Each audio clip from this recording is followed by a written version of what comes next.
ಬೇಕು ಅಂತ ಕೇಳ್ಕೊಂಡ್ರು ಅಂದ್ರೆ ದಾಖಲೆಗಳ ವಿತರಣೆ ಆಗ್ತಿದೆಯಲ್ಲ, ದಾಖಲೆಗಳಿಗೆ ರೈತರಿಗೆ ಏನು ವಿತರಣೆ ಆಗ್ತಾ ಇದೆ ಆನ್ಲೈನಲ್ಲಿ, ಅದನ್ನ ತಗೊಳ್ಳೋಕೆ ಇನ್ನೊಂದು ಕೌಂಟರ್ ಬೇಕು ಅಂತ ಕೇಳ್ತಾ ಇದ್ದಾರೆ. ಅದಕ್ಕೆ ಸಿಸ್ಟಮ್ ಬೇಕು, ಪರ್ಸನ್ ಬೇಕು. ಈ ಬಗ್ಗೆ ನಾವು ವ್ಯವಸ್ಥೆ ಫಾಸ್ಟ್ ಆಗಿ ಆಗಬೇಕು ಅಂದ್ರೆ ಈಗ ಏನು ಕೊಡ್ತಾ ಇದೀವಿ ಅದು ಸ್ವಲ್ಪ ಫಾಸ್ಟ್ ಆಗಬೇಕು ಅಂತ ಕೇಳ್ತಿದ್ದಾರೆ. ಅದಕ್ಕೆ ತಹಶೀಲ್ದಾರ್ ಅವರೆಲ್ಲ ಮಾತಾಡಿದ್ದಾರೆ. ಸಿಸ್ಟಮ್ ಬೇಕು, ಒಬ್ಬ ಪರ್ಸನ್ ಬೇಕು. ಈ ವ್ಯವಸ್ಥೆನ ತಹಶೀಲ್ದಾರ್ ಅವ್ರ ಗಮನಕ್ಕೆ ಈಗಾಗಲೇ ತಂದಿದ್ದೀವಿ. ಅದು ವ್ಯವಸ್ಥೆ ಆದಮೇಲೆ ಅವರಿಗೆ ಸುಗಮ ಆಗ್ತದೆ. ಮತ್ತೆ ಇದೇ ಥರ ವ್ಯವಸ್ಥೆ ಇನ್ನು ಹೋಬಳಿ ಮಟ್ಟದಲ್ಲೂ ಕೊಡೋ ಥರ ಒಂದು ಸರ್ಕಾರದ ಮಟ್ಟದಲ್ಲಿ ಚಿಂತನೆ ಇದೆ. ಅದೇನೋ ಆಗೋದ್ರೆ ಅವಾಗ ಇವ್ರಿಗೆ ಇನ್ನೂ ಸ್ವಲ್ಪ ಸರ್, ಎಷ್ಟು ದಿನಗಳಿಂದ ಸಮಸ್ಯೆ ಇದೆ ಸರ್? ಯಾವುದು ಇದು ಆನ್ಲೈನಲ್ಲಿ ಈಗಾಗಲೇ ಕೊಡ್ತಾ ಇದೀವಲ್ವಾ? ಎಷ್ಟು ದಿನಗಳಿಂದ ಸಮಸ್ಯೆ ಇದೆ? ಈಗ ಆನ್ಲೈನಲ್ಲಿ ಕೊಡೋಕ್ಕಾದಾಗಿಂದ ಇದೆ ಸಮಸ್ಯೆ. ಎಷ್ಟು ವರ್ಷದಿಂದ ಇದೆ? ಈಗ ಒಂದು 6 ತಿಂಗಳಾಗಿದೆ. ಅವತ್ತಿಂದ ಏನು ಬಂದು ರೈತರದೊಂದು ಇಲ್ಲಿ ಸಭೆ ಇತ್ತು. ಅದು ಮುಗಿಸ್ಕೊಂಡು ಆಚೆ ಬರೋಕ್ಕೆ ಪಾಪ ಮಂಚಿನ ಬೆಲೆ ರೈತರು ಬಂದು ಇಲ್ಲಿ ಕುಂತ್ಕೊಂಡು ಇವತ್ತೇನೋ ಬಾ ಅಂತ ಹೇಳಿದ್ರಂತೆ, ಡೇಟ್ ಕೊಟ್ಟಿದ್ರಂತೆ. ವಾಮಿಟ್ ಮಾಡ್ಕೊಂಡು ಪಾಪ ಕೆಳಗೆ ಬಿದ್ದೋದ್ರು ಕೂಡ ಯಾರು ಕೂಡ ತಾಲೂಕು ಆಫೀಸಲ್ಲಿ ಒಬ್ಬ ಗ್ರೇಡ್ 2 ತಹಸೀಲ್ದಾರ್ ಆಗಲಿ, ಇನ್ನೊಬ್ಬರಾಗಲಿ, ಸಿಬ್ಬಂದಿ ಆಗಲಿ ಯಾರಾದರೂ ಬಂದು ಆ ರೈತ ಬಿದ್ದಿರೋನಿಗೆ, ವಾಮಿಟ್ ಮಾಡ್ಕೊಂಡು ಬಿದ್ದಿರೋನಿಗೆ ನಿನ್ನ ಸಮಸ್ಯೆ ಏನು, ಯಾಕೆ ಹಿಂಗೆ ಬಿದ್ದಿದ್ದೀಯ ಅಂತಲೂ ಕೂಡ ಕೇಳಲಿಲ್ಲ. ಅವಾಗ ನಾನು ನಮ್ಮ ಮಾಧ್ಯಮದವ್ರಿಗೆ, ನಮ್ಮ ಸಿದ್ದಿಂಗಣ್ಣವ್ರಿಗೆ ಅವ್ರಿಗೆಲ್ಲ ಹೇಳಿದೆ. ಒಂದು ಆಟೋ ಹಿಡ್ಕೊಬಂದು ಪಾಪ ಪೊಲೀಸ್ನವರು ನಾವೆಲ್ಲ ಸೇರಿ ಆಟೋ ಒಳಗೆ ಎತ್ತಾಕಿ ಗೌರ್ಮೆಂಟ್ ಹಾಸ್ಪಿಟ್ಲಿಗೆ ಕಳಿಸಿದ್ದೀವಿ. ಈ ವ್ಯವಸ್ಥೆ ಏನಾಗಿದೆ ಅಂತಂದರೆ, ತಿಂಗಳು ಪೂರ್ತಿ ಬಂದ್ರೂ ಒಬ್ಬ ರೈತನ ಕೆಲಸ ಆಗ್ತಾಯಿಲ್ಲ. 3 ತಿಂಗಳು 6 ತಿಂಗಳು ಪಾಪ ಆ ಫೈಲ್ಗಳು ಹಿಡ್ಕೊಂಡೆ ಸೌದೋಗ್ಬಿಟ್ಟವೆ. ಹಳೆ ಡಾಕ್ಯುಮೆಂಟ್ಸ್ ಹಿಂದೆ ಕೈ ಬರವಣಿಗೆಯಲ್ಲಿ ಒಂದು ಅರ್ಜಿ ಕೊಟ್ಟರೆ ಒಂದು 3 ದಿನಕ್ಕೋ 4 ದಿನಕ್ಕೋ ನಮ್ಗೆ ಡಾಕ್ಯುಮೆಂಟ್ ಸಿಗ್ತಾಯಿತ್ತು. ಈಗ ಆ ಡಾಕ್ಯುಮೆಂಟ್ಸು ಕೂಡ ಇವಾಗ ಮೊಬೈಲ್ ನಂಬರ್ ಕೊಡಬೇಕು, ಅಪ್ಡೇಟ್ ಮಾಡಬೇಕು, ಅವ್ರು ಅಲ್ಲೇ ಇರಬೇಕು. ಆ ಒಂದು ಸರ್ವೆ ನಂಬರ್ ಹೇಳಿದ್ರೆ ಇಡೀ ಊರನ್ನ ಹುಡುಕಿ ಅದರೊಳಗೆ ಅವ್ರು ಯಾರು ಅಂತೇಳಿ ಇದ್ರೆ ಒಂದು 2 ಡಾಕ್ಯುಮೆಂಟ್ಸ್ ಕೊಡೋಕ್ಕೆ 3 ತಿಂಗಳು 4 ತಿಂಗಳು 2 ಡಾಕ್ಯುಮೆಂಟ್ಸ್ ತಗೊಳಕ್ಕಾಗ್ತದೆ. ಈಗ ಕೋರ್ಟಲ್ಲಿ ಕೇಸ್ಗಳು ಅವು ಇವು ಇರ್ತವೆ. 10 ಡಾಕ್ಯುಮೆಂಟ್ಸ್ ಕೋರ್ಟ್ ಕೇಳಿರ್ತದೆ ಅಂದರೆ 10 ಡಾಕ್ಯುಮೆಂಟ್ಸ್ನ ನಾವು ಕೊಟ್ಟರೆ ಕೋರ್ಟು ನಮ್ಮನ್ನು ಕನ್ಸಿಡರ್ ಮಾಡಿ ಕೇಸ್ ನಮ್ಮಂತೆ ಆಗ್ತದೆ. 2 ಕೊಟ್ಟಾಗ ಫೇಲ್ ಆಗ್ತದೆ. ಇವರು ಏನು ಮಾಡ್ತಾರೆ ಅಂದರೆ ರೈತರನ್ನ ಇಲ್ಲಿ ಸಾಯಿಸೋದಲ್ಲ, ಇನ್ನೊಂದು ಏನು ಮಾಡ್ತಾರೆ ಅಂತಂದರೆ ಸಾಯಿಸೋದ್ರ ಜೊತೆಗೆ ರೈತರ ಕೆಲಸ ಏನೂ ಮಾಡ್ತಾ ಇಲ್ಲ. ರೈತರನ್ನ ಬರ್ತಾರೆ ಪಾಪ, ಅವರು ಅವ್ರ ಪಾಡ್ಗೆ ಅವ್ರು ಬರ್ತಾರೆ, ಅವ್ರು ಹೋಗ್ತಾರೆ. ಹೀಗಾಗಿ ಹಿಂಗೆ ಮಾಡವ್ರೆ.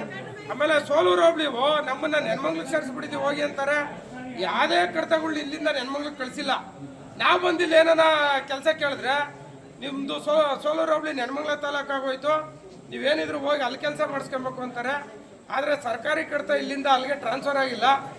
ಅಲ್ಲೋದ್ರೆ ನಿಮ್ಮ ಸರ್ಕಾರಿ ಕಡತ ಇಲ್ಲಿ ಬಂದಿಲ್ಲ, ನಾವೇನು ಕೆಲಸ ಮಾಡಲ್ಲ ಅಂತ ಅವ್ರು ಹೇಳ್ತಾರೆ.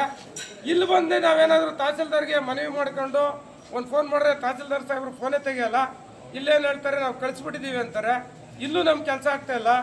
ಅತ್ತ ತಿರುಗಿ ಕೂಸು ಪಡವಾಯ್ತು ಅನ್ನಂಗೆ ನಾವು ದಿನ ಬರೋದು. ತಹಸೀಲ್ದಾರ್ ಚೇಂಬರ್ ಯಾವಾಗಲೂ ಖಾಲಿ ಇರ್ತದೆ. ನಮ್ಮ ಗ್ರೇಡ್ 2 ತಹಸೀಲ್ದಾರ್ ಅವರೇ, ಅವ್ರು ಯಾರು ಒಳ್ಳೊಳ್ಳೆ ನಂಬರ್ ತಗೊಳ್ತಾರೆ, ಕಾಸು ಬರೋವಂಥವನ್ನ ತಗೊಳೋದು, ಎಂಟ್ರಿ ಮಾಡ್ಕೊಳೋದು, ಡೈರಿಲಿ ಎಲ್ಲ ಹೋಟ್ಲಲ್ಲೋ ಡಾಬಾದಲ್ಲೋ ಕೂತ್ಕೊಂಡು ಡೀಲ್ ಮಾಡ್ಕೊಳೋದು. ಯಾರು ಇಲ್ಲಿ ಮನಿ ಪವರ್ ತೋರ್ತಾರೆ ಅವ್ರ ಕೆಲಸ ಆಗ್ತವೆ. ಬಡಬಡವರು ಕೆಲಸ ಯಾವುದೇ ಕಾರಣಕ್ಕೂ ಒಂದು ಕೆಲಸ ಆಗ್ತಾ ಇಲ್ಲ. ದಯಮಾಡಿ ಇದ್ರ ಬಗ್ಗೆ ಗಮನ ಹರಿಸ್ಬೇಕು. ಮುಂದಿನ ದಿನಗಳಲ್ಲಿ ಕೃಷ್ಣ ಬೈರೇಗೌಡ್ರ ಹತ್ರ ಹೋಗಿ ಇಷ್ಟು ಜನ ರೈತರನ್ನು ಕರ್ಕೊಂಡೋಗಿ ಅವ್ರ ಹತ್ರನೇ ಇದನ್ನ ಇದಕ್ಕೇನು ಸಜೆಷನ್ನು ನೀವೇನು ಮಾಡ್ತೀರಾ ಅಂತಂತೇಳಿ ಅವ್ರ ಹತ್ರನೇ ನಾವು ಕೇಳಬೇಕಾಗ್ತದೆ. ಇದು ಹಿಂದೆನೂ ಕೂಡ ನಾವು ಹೋರಾಟ ಮಾಡಿದ್ದು, ಕೆಲಸ ಆಗ್ತಾ ಇಲ್ಲ ಅಂತ. ಆ ಹೋರಾಟ ಮಾಡಿದ್ರು ಕೂಡ ಕಿಂಚಿತ್ತು ಬೆಲೆ ಇಲ್ದೇನೆ ಅದಕ್ಕೇನು ಗೌರವ ಕೊಡ್ತಾ ಇಲ್ಲ ಅಧಿಕಾರಿಗಳು. ಅವ್ರಿಗೇನಾಗೋದು ಅಧಿಕಾರಿಗಳಿಗೆ ಅಂದರೆ, ಏನೋ ಡೇಟ್ ಬಂದರೆ ಅವ್ರಿಗೆ ಸಂಬಳ ಬರ್ತದೆ, ಗಂಟೆ ಹೊಡೆದ್ರೆ ಮನೆಗೆ ಹೋಗ್ತಾರೆ, ಆರಾಮಾಗಿ ಅವ್ರೆ. ನಾವು ಇದ್ರ ಬಗ್ಗೆ ರೈತರಿಗೆ ಗ್ರೇಡ್ 2 ತಹಸೀಲ್ದಾರ್ ಡೀಲ್ ಆಯ್ತಾರೆ ಅಂತ ಹೇಳಿದ್ರೆ ಸಾಕ್ಷ್ಯಾಧಾರಗಳು ಇಲ್ಲೇ ಇದಾವೆ. ಎಲ್ಲ ತಿದ್ದುಪಡಿ ಮಾಡಿರೋದು, ದುಡ್ಡು ತಗೊಂಡಿರೋದು, ಸೀಲ್ ತಗೊಂಡಿರೋದು, ಎಲ್ಲ ಹೋಗೋ ದಾಖಲಾತಿಗಳನ್ನ ಸೃಷ್ಟಿ ಮಾಡಿರೋದು. ಅವ್ರ ಮೇಲೆ AC ಸಾಹೇಬ್ರು ಕೂಡ ಒಂದು ನೋಟಿಸ್ ಕೊಟ್ಟಿದ್ದಾರೆ. ಅವ್ರಿಗೆ ಇಲ್ಲೇ ಇದೆ, ತೋರ್ಸೋಣ. ಅದು ಕೊಟ್ಟಿದ್ದಾರೆ. ಹೀಗಾಗಿ ಇಲ್ಲಿ ಏನು ಕಳ್ಳು ಕಸಬಿಗೆ, ಕಳ್ಳು ಡಾಕ್ಯುಮೆಂಟ್ಸ್ಗೆ ಇದಕ್ಕೆ ಇದು ಮಾಡ್ತಾವ್ರು ಬಿಟ್ರೆ ಇನ್ಯಾದಕ್ಕೂ ಕೂಡ ಇದನ್ನ ಬಡವರ ಪರವಾದ ಕೆಲಸಗಳನ್ನ ಮಾಡೋಕ್ಕೆ ಯಾವುದೇ ಅಧಿಕಾರಿಗಳು ಮನಸ್ಸು ಮಾಡ್ತಾ ಇಲ್ಲ. ಹಾಗಾಗಿ ನಾವು ಇದನ್ನು ಉನ್ನತ ಮಟ್ಟದ ಹೋರಾಟನ ಎಲ್ಲ ರೈತರು ಸೇರಿಸಿ ಒಂದು ಒಳ್ಳೆ ಹೋರಾಟನ ರೂಪಿಸ್ತೀವಿ. ಇದು ಏನಂದ್ರೆ ಲಂಚ ಮುಕ್ತ ತಾಲೂಕಾಗಬೇಕು, ಲಂಚ ಮುಕ್ತ ಅಧಿಕಾರಿಗಳಾಗಬೇಕು. ಅವಾಗ ಏನಾದರೂ ಬಡವ್ರ ಬಗ್ಗೆ ಕೆಲಸ ಆಗ್ತವೆ ಅಂತ ಈ ಸಂದರ್ಭದಲ್ಲಿ ಹೇಳಕ್ಕೆ ಇಷ್ಟಪಡ್ತೀನಿ ನಾನು. ಆಗುತ್ತೆ ಕೆಲಸ ಇರ್ತದೆ ಅಂತ ನಮಗೆ ಗೊತ್ತಿದೆ. ಸರ್ ಹಳ್ಳಿ ಜನ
ಮಾಡಿ ಅದಕ್ಕೆ ಅನುದಾನ ಬೇಕಾದ್ರೆ ಅವ್ರು ಪರ್ಸೆಂಟ್ ಬೇಕಾದ್ರೆ